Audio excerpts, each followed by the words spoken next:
Woodstock, 1969. The Who set is interrupted by political and social activist Abbie Hoffman. What happens next is still a bit of a mystery. So most people would say that a grumpy Pete Townshend lamped Abbie Hoffman with his guitar and then booted him off the stage. Some people would say that never happened. Intriguingly though, despite there being tons of TV cameras all over Woodstock 1969, the incident was never recorded. Or was it deleted? So what actually happened in those 18 seconds on stage, and why is the footage mysteriously missing? Hi, I'm Adam, welcome back to Music Mongoose. Woodstock 1969 took place in August of 1969. And no, don't get it confused with Woodstock 1999. That was a whole other disaster. Woodstock 69 was all about peace and love and great music.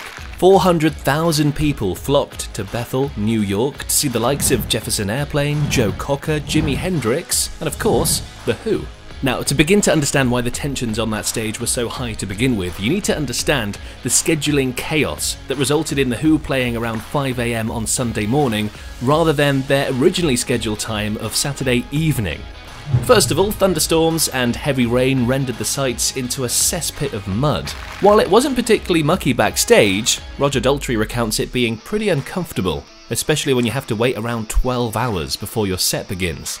Not only that, but the coffee and tea backstage was reportedly spiked with recreational substances, so they were involuntarily feeling the effects of that as well. By the time they actually took to the stage, the band, the crews, and the audience were all exhausted, not to mention the equipment on stage being on its final legs and breaking down. So it's easy to see why the band were irritable, to say the least. They were knackered.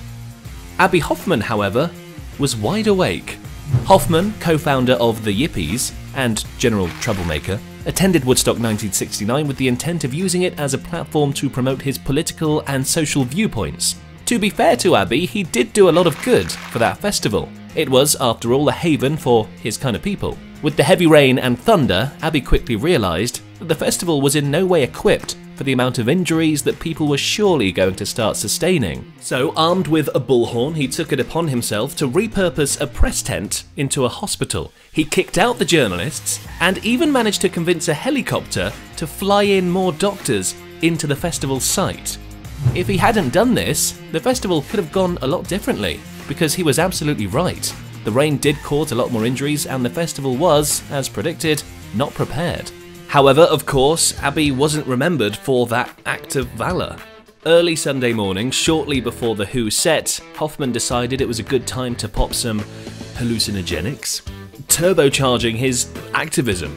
The Who, fresh from releasing their highly acclaimed rock opera, Tommy, were finally set to take stage. They played most of the tracks on the new album, plus a few of their main hits of course, and played right through to sunrise.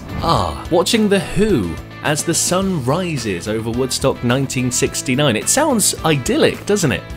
Apart from the guitar thwacking. After playing Pinball Wizard, the band paused briefly to tune their guitars. Abbie Hoffman, watching from the wings, still buzzing from his supplements, decided now was the time to hijack Pete Townshend's microphone and share his disdain for John Sinclair's incarceration. And that of course is when it happened. Pete Townshend, not one to tolerate anyone who violates the sanctity of the stage, turned his guitar into a baseball bat and went for it. Or did that even ever happen? Abbie Hoffman always denied it. He said, Townshend, who had been tuning up, turned around and bumped into me. A non-incident, really. Doesn't quite explain all the swearing from Townshend though, does it?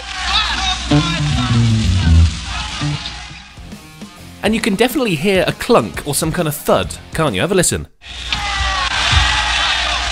By the way, it's worth saying that Pete Townshend later did say that he agreed what Hoffman was saying, he just didn't like the fact he chose to do it during the Who set. That's what rubbed him up the wrong way. Abbie Hoffman also points out something quite peculiar. What I failed to find was a single photo of the incident. Why? Because it didn't really happen. Now this is where the mystery gets mysterious.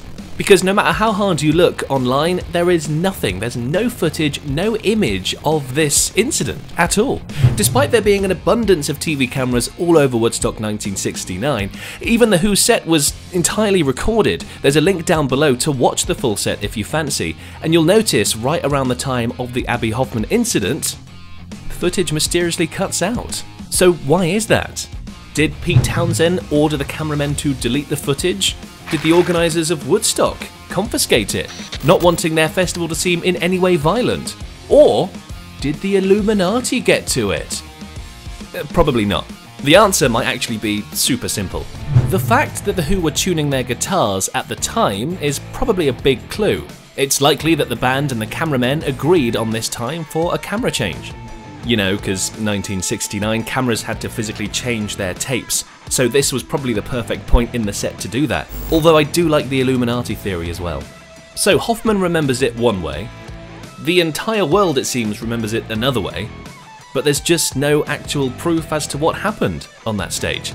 Pete Townshend, by the way, does deny hitting him with his guitar, but then again, why would you admit to an assault? So what do you reckon? Did Townshend actually whack Abbie Hoffman with his guitar? And what's your theory on the missing footage?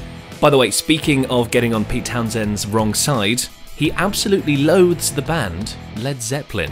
You can watch that video to find out why, and I'll catch you next time on Music Mongoose. Okay, bye bye.